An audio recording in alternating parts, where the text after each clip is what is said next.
नमस्कार, सत श्री अकाल, गुड मॉर्निंग। एक टॉपिक हमारा कंप्लीट हो चुका है, राजस्थान का परिचय। अगर आपने साथ साथ में पढ़ोगे बहुत थोड़ा मैटर मिलेगा आपको। कैसे? मतलब इतना कि आप 1 घंटे में याद कर सको, वो थोड़ा। लेकिन फिर भी हमारा ये चौथा दिन है आज। जैसे जिम में करते हैं ना 60 दिन का टारगेट बॉडी सही करने का, आज हमारा शायद ये चौथा दिन है।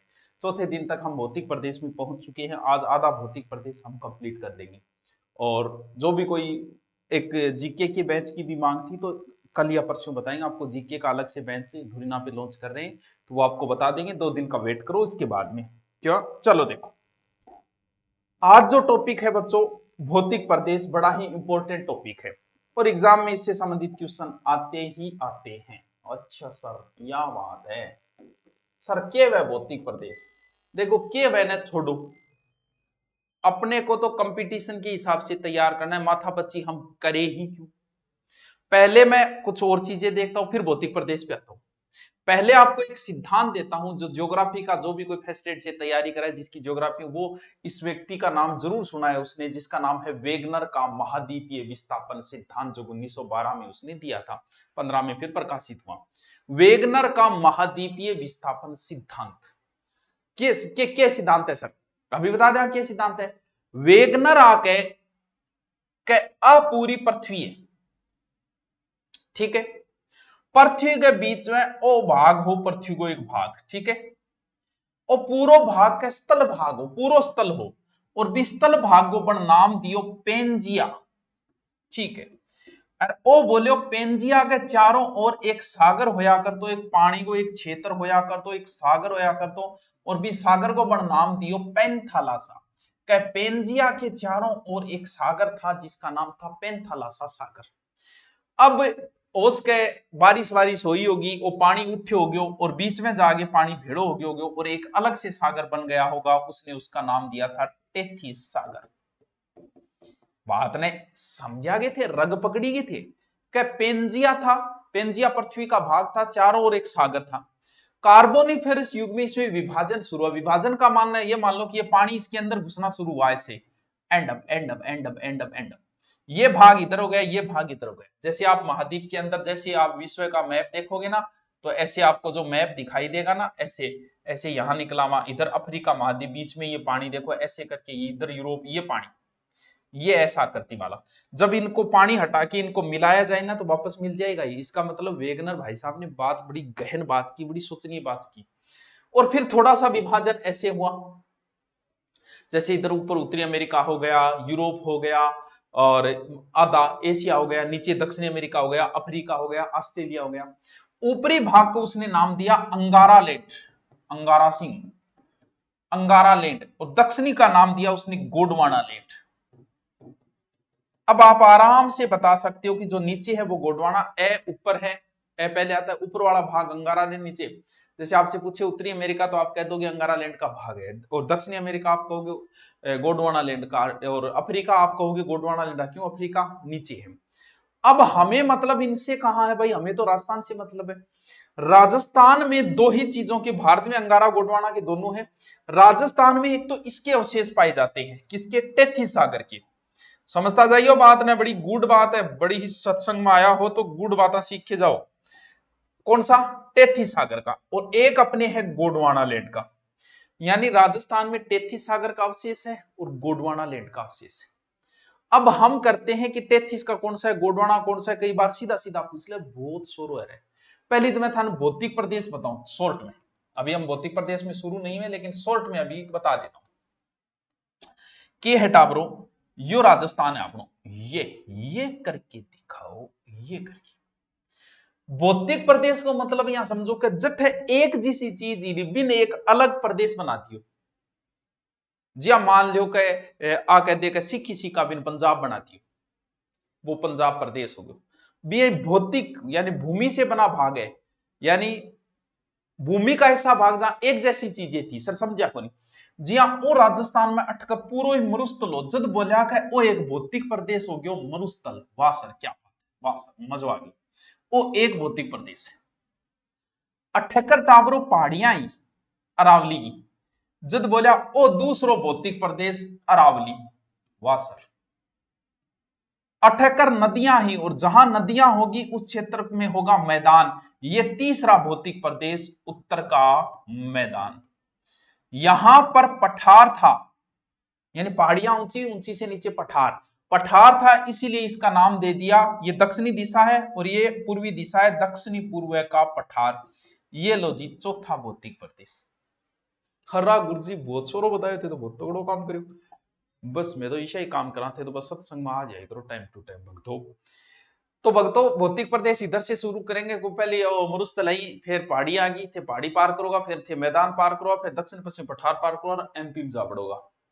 अब बताया कि ओ क्यांगो अवशेष है, ओ क्यांगो है, ओ क्यांगो है, ओ क्यांगो है, ये किसका, ये किसका, ये किसका, ये किसका, रहा बहुत इजी है, कुछ नहीं रटना। देखो कैसे, मरुस्थल में खारे पानी की झीलें हैं।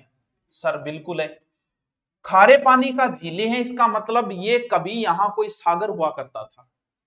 रामायण आपने अगर देखी है तो भगवान राम समुद्र से रास्ता मांगते हैं, समुद्र अड़के खड़ा हो जाता है, रास्ता नहीं देता। भगवान राम लास्ट में क्या करते हैं, पहले तो रिक्वेस्ट करते हैं और लास्ट में वो तीरियो काट ले, उनसो अग्निशमक अग्नियास्त्र निकाल ले, निकालते हैं वो आगे पगा पड़ जा, त्राही माम महाराज बचाओ। और थाना इकट्ठे रास्ते की जरूरत है, थार का नल नील जिसे इंजीनियर है, बनाओ मेरे ऊपर कर पुल जाओ। बोले बात तेरी शानिया बनी, तीरियो के करूं, ये एक बार धनुष पे चढ़ गया तो इसे छोड़ना ही पड़ेगा, ओगड़ छोड़ू। बोले महाराज इधर उत्तर दिशा में छोड़ो, वहां पर राक्षस रहते हैं, जो राक्षस लोग करके समुद्र के पानी में घुस जाते हैं, वहां मारो ताकि वो पानी सूख जाए। तब कहते हैं भगवान राम रामायण में कि ये तीर जहां जाके लगेगा वो क्षेत्र पूर्णतः मरुस्थल हो जाएगा, वहां पर बड़ी उपयोगी जड़ी बूटियां उगेगी, बाकी कुछ नहीं। वो तीर आ गया अपने लागो, ई क्षेत्र में लाग्यो बतायो, वो तीरियो बाड़मेर जालौर, इसे प्राचीन समय में पानी वाला क्षेत्र कहा जाता था, नेहड़ क्षेत्र। और वो पानी सूख्यो, अब थे बताओ समुद्र सूखेगो, जो झीलाएं बचाई खारे पानी की, इसका मतलब यहां कभी समुद्र था, सागर था। और सागर मतलब किसका अवशेष, टेथीस सागर का, यानी मरुस्थल किसका अवशेष है, टेथीस सागर का। अथार याद रहे जी का मरुस्थल में झीला है, झीला में खारी, वे खारी झीला का मतलब खारे को अवशेष है, खारे को अवशेष को मतलब टेथीस सागर। याद रहे, अब की कौन करना। राजस्थान में अंगारा लैंड का कोई विशेष नहीं, अंगारचंद नहीं है राजस्थान में, सिर्फ गोडवाना लैंड का है। तो फिर आ लियो टेथीस, आगे कौन सा अरावली लिख दियो गोडवाना, आगे मैदान पाछो लिख दियो टेथीस, आगे पठार पाछो लिख दियो गोडवाना। अच्छा कर्म चालेगो, टेथीस थारे याद हो गयो, टेथीस गोडवाना, टेथीस गोडवाना, यानी मरुस्थल टेथीस सागर का अवशेष है, अरावली गोडवाना का है, मैदान फिर टेथीस का है, और दक्षिण पूर्व फिर गोडवाना लैंड का है। यार गुरुजी यार तू तो वास्तव यार क्या बात है यार, कमाल कमाल कमाल करती है वजीफान, याद हो गयो सर, याद हो गयो। चल अब हम आते हैं भौतिक प्रदेश। अलग अलग विद्वान अपने हिसाब से इनका विभाजन करता है भौतिक प्रदेश का, हम लोग चार के हिसाब से पढ़ेंगे, ज्यादा माथापच्ची हम करें नहीं, हरिमोहन सक्सेना के अनुसार पढ़ेंगे, जो चार भाग बांटे। सबसे पहले जो राजस्थान का भौतिक प्रदेश जो विभाजन करने का कार्य किया वो मिश्रा जी ने किया। कौन से मिश्रा जी थे, वीसी मिश्रा। मिश्रा जी बोला 7 भौतिक प्रदेश, चलो बढ़िया रहे मिश्रा जी, और आपा कौन पढ़ा नहीं, 7 पढ़ना पड़ा था। इन्होंने 7 भौतिक प्रदेशों में बांटा। फिर दूसरे एक विद्वान और आए जिनका नाम था AK सेन। AK सेन जी ने जलवायु के आधार पर बांटने का प्रयास किया। 1968 में इन्होंने जलवायु के आधार पर बांटा, वो भी हम नहीं पढ़ेंगे, ये दूसरा प्रयास किया गया था। फिर तीसरा प्रयास जो है वो रामलोचन सिंह ने किया था। थोड़ा बहुत याद रखो तो रख लो, नहीं रखो तो कोई बात नहीं, यहां से नॉर्मल कंपटीशन में कभी क्वेश्चन नहीं पूछा गया 1971 में। ये तो छोटी सी बातें हैं। अब था ना एक बात और, भौतिक प्रदेश कितना बताया मैं था, 4 बताया। मैं एक बार राजस्थान फिर बना लेता हूं, बार बार बनाना पड़ेगा ताकि आप समझ सको। सबसे पहले मरुस्थल, मरुस्थल के बाद में अरावली, अरावली के बाद में मैदान, मैदान के बाद में पठार। कई बार हम पूछ ले काम बुड्ढो कुणे जवान कुणे, बात भी जायज है, यानी सबसे पहले किसकी उत्पत्ति हुई, सबसे बाद में किसकी उत्पत्ति हुई। एक बात आपको पहले बताई कि विश्व की सबसे प्राचीनतम ललित पर्वतमाला है अरावली, बस सौ पुरानी है, सौ पुरानी है इनका मतलब सौ पहली पौध पाई आई है, 1 नंबर पे इसी का उद्भव हुआ था। हरे तो थारे घर में सौ पुरानो थारो दादो है, तो सौ पहली पौधानियों भी तो वही है। कर्म तो एक नंबर बानी देना पड़ेगा, लास्ट में जामे बिंदी होगा। वो तो नयो है, वो तो युवा है, इसीलिए मरुस्थल को युवा मरुस्थल कहा जाता है। यानी सबसे पहले जो चीज आती है वो मजबूत, यानी पुरानी चीजें बड़ी मजबूत थी। सीधा याद रखो, अरावली बहुत मजबूत है, अरावली मजबूत है। बिंग बाद में मजबूत चीज की है, पहाड़ा में बाद में तो पठार मजबूत हुए। ओ लो जी, इंग बाद में आया पठार। अब बात आई कि मरुस्थल ज्यादा मजबूत है एक मैदान, तो जाहिर सी बात है आप भी देख लोगे मरुस्थल में रेत ही रेत है, गठ मजबूत है, वो तो संवाद में इनको मतलब मैदान मजबूत है। 3 नंबर पे ये आया, और वो नयो मरुस्थल है अब भी बने हुए हैं, 4 नंबर पे आया। यानी ये क्रम है, कई बार पूछ लेते हैं इनको। सबसे पहले अरावली बनी, सबसे पहले मजबूत चीज बनी अरावली, फिर भी मजबूत कौन है, पठार है, वो बने 2 नंबर पे, फिर मैदान और मरुस्थल में मैदान मजबूत हुए मरुस्थल। वाह सर क्या बात है, वाह सर क्या बात है, आग लगा दी आपने तो। अब बताओ क्या समस्या आ रही है, चलो आगे। समझ में आ रही है ना, बीच बीच में कमेंट करके बताता रहे करो, ठीक है, लाइक वाइक कर दे करो, करो तो ऐसा जे आलस में भी तो अंगूठो ही लागे कि मेरी यही गणी चैट में अंगूठो चलाओ, लाइक में चला दियो तो क्या फर्क पड़े, लेकिन फिर भी करो तो कर दियो, कोई थाना अच्छो लागे तो कर दिए, नहीं लागे तो कोई बात नहीं, और अच्छो पढ़ाने की कोशिश करा। अब चलते हैं हम मरुस्थल की ओर, चलो कम से कम 4 से 5 क्लासें होगी बच्चों इसकी। ये लो जी मरुस्थल, ये लो जी अरावली, ये लो जी मैदान, ये लो जी पठार। अब हम एक एक उठाएंगे और इसको पढ़ेंगे। सबसे ज्यादा समय जो लगेगा मरुस्थल और अरावली में लगेगा, फिर मैदान ये बड़ा इजी है। सबसे पहले मैं इस मरुस्थल को उठा लेता हूं, सर उठा ले, ये लो जी, यानी ये लाइन खींच देता हूं, या खींची, ठीक है, या हो गई अरावली की लाइन, एक बार ये खींची ऐसा ही, ठीक है। ये पूरा मरुस्थल है, कौन सा मरुस्थल, थार, ये जरूर। इससे पहले मैं फिर एक चीज और देखता हूं, या बोर ना हो जियो, क्लास में तो बोर को नहीं होने, जब ऑनलाइन में कैमरे साथ मजाक करूंगी मैं, थे बताओ किंग साथ करूंगा, कैमरे साथ भलाई कर लो, कैमरा शानदार यार, कालो कालो जोर को लागे। और थार का मरुस्थल देखो, इस साइड में पाकिस्तान है, इस साइड में भारत है, भारत में एकमात्र मरुस्थल यही है।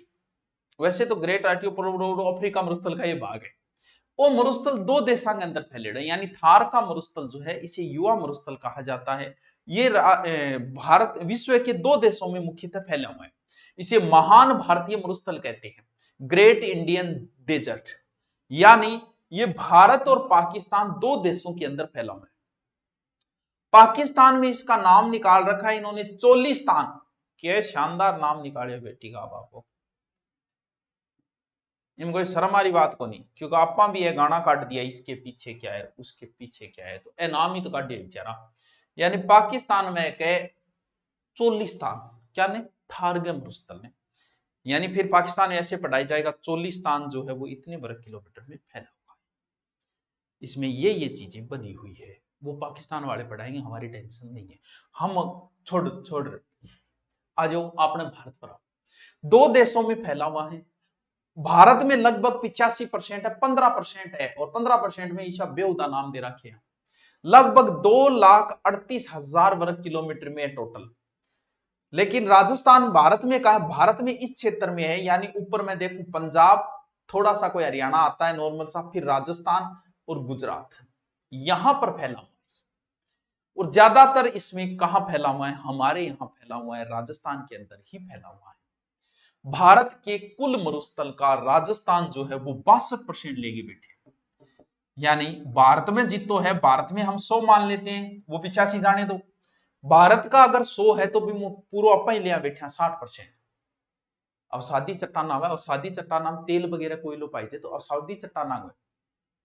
अब अपा नानो है राजस्थान पर, अपा पीछे जावे क्यों, ये है, यानी ये पूरा इतनी दूर में थार का मरुस्थल फैला हुआ है, ठीक है सर, समझो इस चीज को, बड़ी ही गहन बातें हैं, बड़ी ही इंपॉर्टेंट बातें हैं। ये थार का मरुस्थल है इतनी दूरी के, यानी अरावली के इधर टोटल 20 जिले हैं वर्तमान में, पुराना नहीं पढ़ रहे हैं हम, नया जी के पढ़ रहे हैं।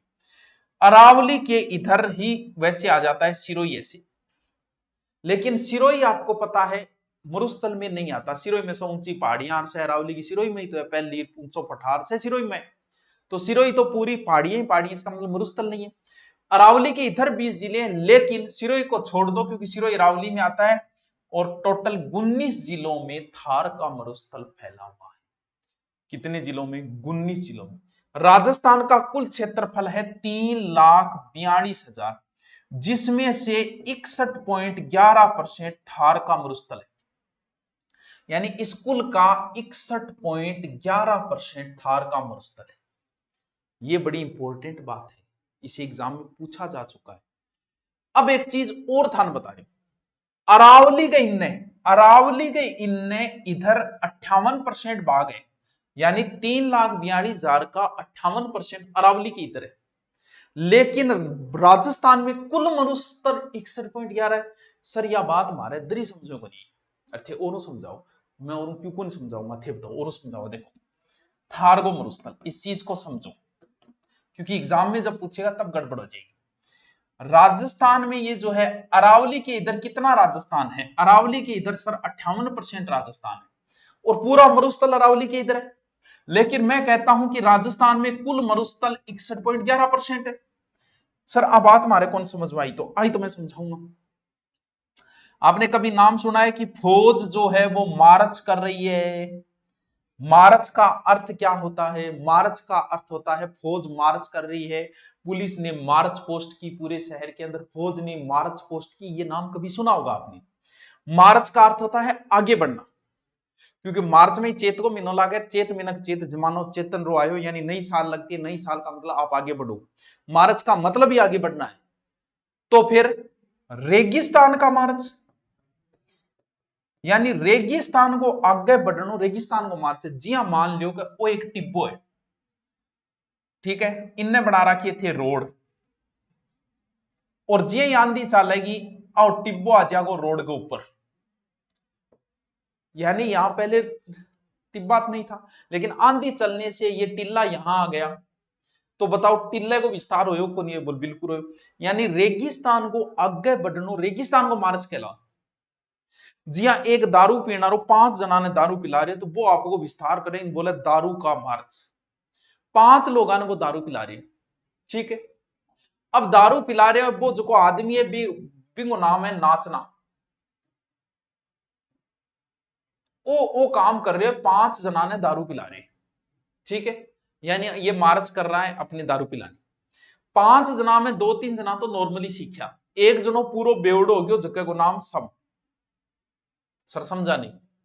रेगिस्तान को आगे बढ़ाने का काम, जैसे दारू पिलाने का काम औरों को, वो काम कर रहा है नाचना गांव। यानी यहां से रेगिस्तान का मार्च शुरू हुआ, जो जैसलमेर का एक गांव है, प्रसिद्ध गांव है, मरुस्थल का आगे।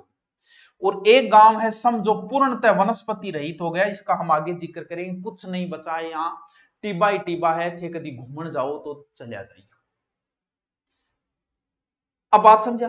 अब अरावली के बीच में टावरो गैप है। अब यहां से रेत उड़ी और अरावली की इधर जाके सेट हो गई, तो कुछ क्षेत्रों में उधर भी मरुस्थल हो गया। उसको टोटल जोड़े तो फिर 61.11 होता है। यानी अरावली के इधर 58% भाग भी मरुस्थल है, लेकिन राजस्थान में कुल मरुस्थल बच्चों 61.11 है। बताओ भक्तों, समझ में आयो को नहीं? सर क्या बात करते हो, कैसे समझ में नहीं आएगा? आ गया? चलो आओ दोबारा, मैं दोबारा बोल दूं, बस एक बार पढ़ लेते, माथा बची ना करियो। यो लो मरुस्थल, अरावली के इधर 58.11% भाग, राजस्थान में कुल मरुस्थल 0.11%। मरुस्थल का मार्च, मरुस्थल का आगे बढ़ना, जिसके लिए नाचना जाना जाता है, संपूर्णतः वनस्पति रहित काम है। दो नाम, एक तो रुक्ष क्षेत्र, सर ये क्या है? एक गुर्जरात्रा क्षेत्र, गुर्जरात्रा क्षेत्र, ये दो नाम है। इस मरुस्थल को ईश्वरी प्रसाद ने रुक्ष क्षेत्र नाम दिया, ईश्वरी प्रसाद ने। और चीनी यात्री ह्वेनसांग चीन चांग चोंग टिंग टोंग टोंग बोई, चीनी यात्री था, हर्षवर्धन के समय भारत आया था। इसने मरुस्थल के लिए गुजरातरा क्षेत्र का प्रयोग किया। ये मरुस्थल है जिसे युवा मरुस्थल कहते हैं, भारत का महान मरुस्थल कहते हैं, ग्रेट इंडियन डेजर्ट कहते हैं। अरावली की इधर 58 है, कुल 61.11 है। इसी मरुस्थल को हमारे ईश्वरी प्रसाद ने रुक्ष क्षेत्र कहा और इसी मरुस्थल को चीनी यात्री ह्वेनसांग ने क्या कहा, गुजराता यात्रियों का राजकुमार ने क्या कहा, इसे गुजराता प्रदेश। बताओ के कौन समझ में आया? सर क्या बात करते हो, सब समझ में आ गया। चलो तो फिर आगे हाउ हवेली पर दोबारा सीखते हैं इसको, बड़ा इजी है यार, क्या बात करते हो, वाह सर क्या बात।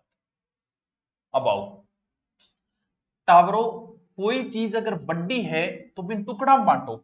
सीधा सा एक ही बात मानो कि आप राजस्थान जी को पढ़ रहा नहीं, वो इतो बड़ो है तो आप छोटा छोटा टुकड़ा में बांट रहे पढ़ रहा, और ओ मान लियो कि एक टुकड़ो है, ओ अरावली गई लो, ओ मरुस्थल।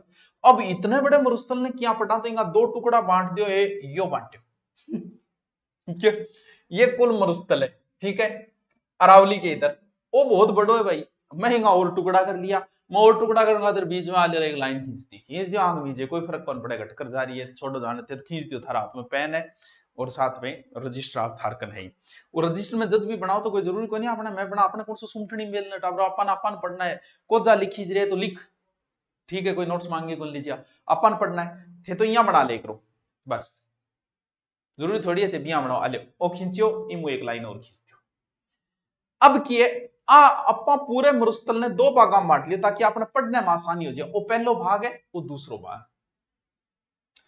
अब नाम भाग ही बांट लिया है बेटी, आप आपको नाम तो दियो। तो आप बताओ बारिश वर्षा ज्यादा यहां होती है या यहां, यानी वर्षा ऐसे चलती है राजस्थान में, इधर से वर्षा आएगी, वर्षा पूजा जो भी है वो इधर से आएगी, ये ऐसे, ठीक है। इधर ज्यादा होगी, ज्यादा ज्यादा, कम होती जाएगी, कम कम कम कम कम, कहानी खत्म। यानी यहां वर्षा ज्यादा होगी, यहां कम होगी, यहां फिर ज्यादा होगी, यहां और ज्यादा होगी। यानी जिस क्षेत्र में वर्षा नहीं होती वहां एकदम शुष्कता रहती है, इसलिए मैं इसका नाम दे देता हूं शुष्क मरुस्थल प्रदेश, शुष्क मरुस्थल प्रदेश, ठीक है सर, बहुत बढ़िया काम करे थे। अठे थोड़ी बहुत वह जब मैं थोड़ी बहुत कर दिया, यानी अर्ध शुष्क मरुस्थल, वाह सर क्या बात। यानी मैंने मरुस्थल को दो भाग, सबसे पहले मैंने मरुस्थल पढ़ा थार का मरुस्थल, दो देशों में फैला हुआ है, भारत के 3-4 राज्यों में फैला हुआ है, उसका राजस्थान में 62% है, अरावली के इधर 58 है, टोटल 61.11, तीन आंकड़े, एक 62% आंकड़ा है, एक 61.11% आंकड़ा है, एक 58 है, तीनों इंपॉर्टेंट है, तीनों ही पूछे जा चुके हैं। फिर मैंने इस मरुस्थल की एक लाइन और खींच दी, और लाइन खींच के मैंने इस मरुस्थल को दो भागों में बांट दिया। एक का नाम मैंने शुष्क दे दिया जो इधर वाला क्षेत्र है, क्योंकि इधर ज्यादा शुष्कता है और बीच में थोड़ी बहुत शुष्कता कोनी, बीच में जब बारिश वगैरह होती रहे तो बिन मैं नाम के दे दियो, अर्ध शुष्क नाम दे दिया। आपको लैंग्वेज मेरी समझ में आ रही होगी, क्यों आधी हिंदी बोलूं आधी मारवाड़ी बोलूं, क्योंकि मारवाड़ी में छोड़ कौन सकूं और हिंदी मन बोलनी पड़े क्योंकि राजस्थान लेवल का बच्चा पढ़े। तो सबसे पहले हम पढ़ेंगे शुष्क मरुस्थल, शुष्क मरुस्थल यानी आ लाइन तो बाय अरावली आरी क्रॉसिंग, इमो आधे देखो यहाँ से ले लियो, अनूपगढ़ आ जाओ, आधो बीकानेर, थोड़ा चूरू भी ले लियो, थोड़ा चूरू को पश्चिमी हिस्सा आ जाओ, थोड़ा नागौर को इल्लो आ जाओ, फिर जोधपुर ग्रामीण को इल्लो, फलोदी आओगो, फिर बालोतरा आओगो, फिर बाड़मेर को आधो क्षेत्र आओगो, ए जिला होगा। कोई रटने की जरूरत नहीं है यार कि मरुस्थल के 19 जिलों के नाम बताओ, अरे कहाँ यार, एग्जामिनर जब पूछेगा तो पता है कौन सा नहीं आता, सीधा सा बात, अरावली का इल्ला जिला है, यानी कि रटनो पड़ेगा, कोई जरूरत नहीं रटने की, अरावली का इल्ला जिला है, सीधी सी बात है, एक सिरोही को छोड़ के सह नाम था ध्यान में, इनने कौन सा है, अभी यही हो गया, गंगानगर है, चूरू है, बीकानेर, बीकानेर, फलोदी, इन फेर आप दो फेर बांट लिया आप, जिसमें जैसलमेर, फलोदी, बीकानेर, जोधपुर ग्रामीण, बाड़मेर, बालोतरा ये क्षेत्र आएगा। इसे मेन जो मरुस्थल है ना वो वही है जो एकदम मरुस्थल है, रेत ही रेत, इसीलिए ग्रेट मरुस्थल वो ये है जिसे हम महान मरुस्थल की जो संज्ञा देते हैं ना, वो वही क्षेत्र यही है। इनमें कुछ स्थान है, एक तो स्थान है सम, जिसका मैंने अभी जिक्र किया था, सम, सह से सम, सह से एकदम साफ, नहीं याद रहती है, याद कर एकदम साफ है, सुपड़ो ही साफ है, कीमी को नहीं है, रेत के टीले ही टीले हैं यहां, बारिश तो वही को नहीं वैसे टिब्बा टिब्बा बचा, लेकिन हम लोग क्रिटिकल हैं, इधर इनकम के सोर्स नहीं, तो हमने क्या किया, एक ऐसा वहां पर सफारी, डेजर्ट सफारी बनाई। जब लोगों के पास पैसा होता है तो वो जाते हैं सऊदिया के मरुस्थल देखने, टिब्बाई बठे टिब्बाई अठे, लेकिन कम पैसे हैं तो हम जाएंगे सम के अंदर, टिब्बा ही अठे। तो वह टिब्बा देखने खातर अठा डेजर्ट सफारी बना दी, तो लोग जा है घूम गए फिर क्या होगा अठे, जीप में चढ़ेगा वो, जीप में चढ़ाए था नूंदा सुंदा कुदाओगे और घुमाओगे, फिर राजी हो जाओगे, न्याल हो गया टिब्बा देख लिया। ए बा लोग खातर जगह टिब्बा देखेड़ा को नहीं, आप तो टिब्बा में जामेड़ा, टिब्बा में मर जाऊंगा, आप ये देखने जा। लेकिन मैं भी देखने उठी हूँ क्योंकि डेजर्ट सफारी है गठे सम के अंदर, ठीक है। ये न्यूनतम वर्षा वाला स्थान है सम। इंगमा एक बड़ी इंपॉर्टेंट चीज है लाठी, रेरू, डांग, नाम सुनेटा ये थारा है। और भी कई लाठी का प्राय बात है, रेरू हो गयो, डांग हो गयो, लठ हो गयो, और के कामड़ी, गेडियो, बहुत नाम है लाठी का। आ है एक लाठी, देखो लाठी सी बनाई मैं और इनको नाम दे दियो मैं लाठी सीरीज।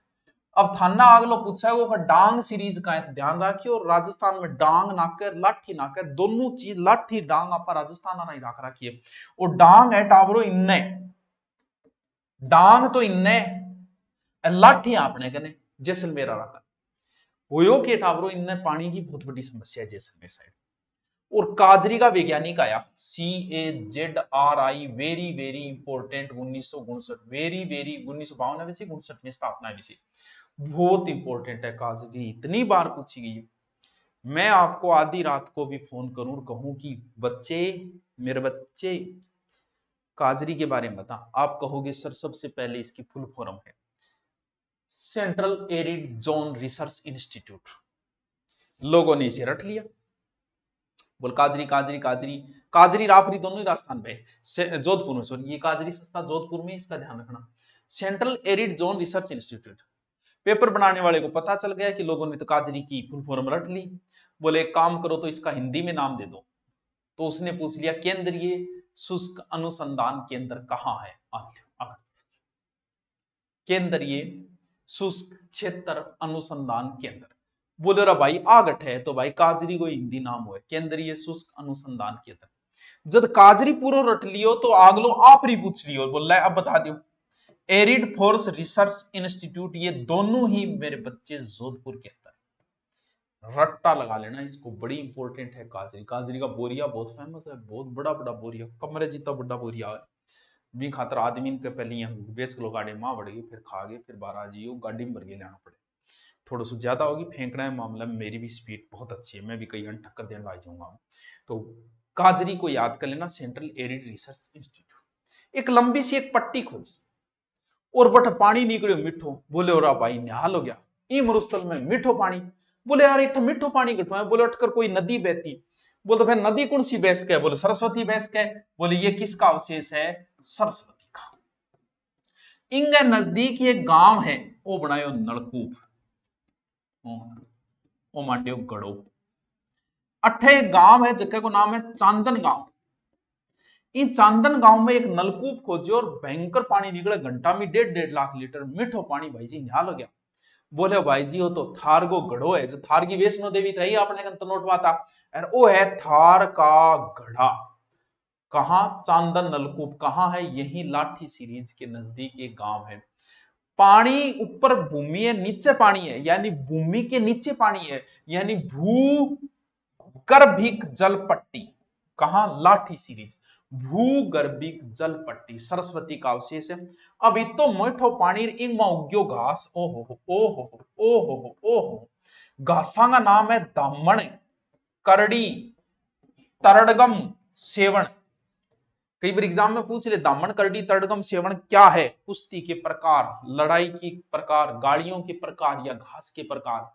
दामन, करड़ी, तरडगम, सेवण, दामन, करड़ी, तरडगम, सेवण, घास है टावर, दामन छोरिया नाम बनी है, दामन, करड़ी, तरडगम, सेवण।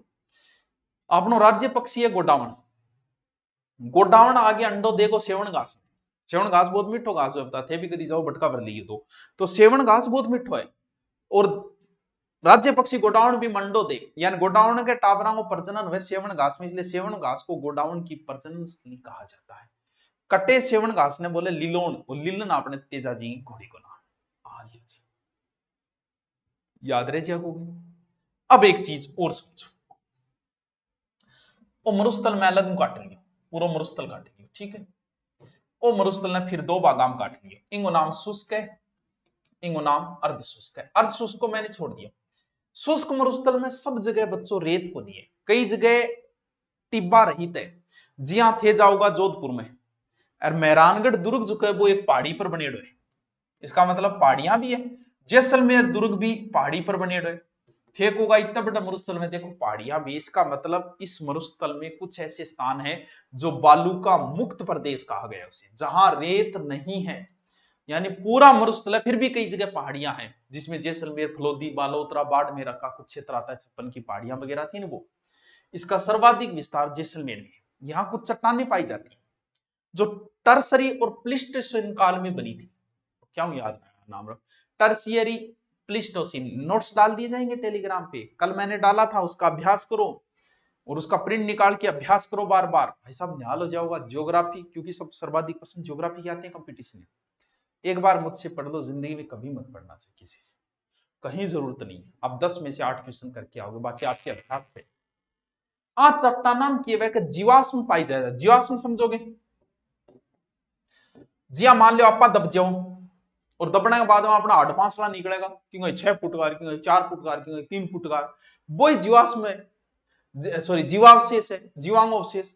जब बोले आठ एक पार्क बना दो, एक पार्क बनाए हुए आकल वुड फोसिल्स, फोसिल्स का अर्थ है फोसिल्स अवशेष, फोसिल्स पार्क, हड्डियां ढांचो, कहां है? जैसलमेर अभ्यारण्य के अंदर है, ये याद रखना। उद्यान का है, मरु उद्यान के अंदर है।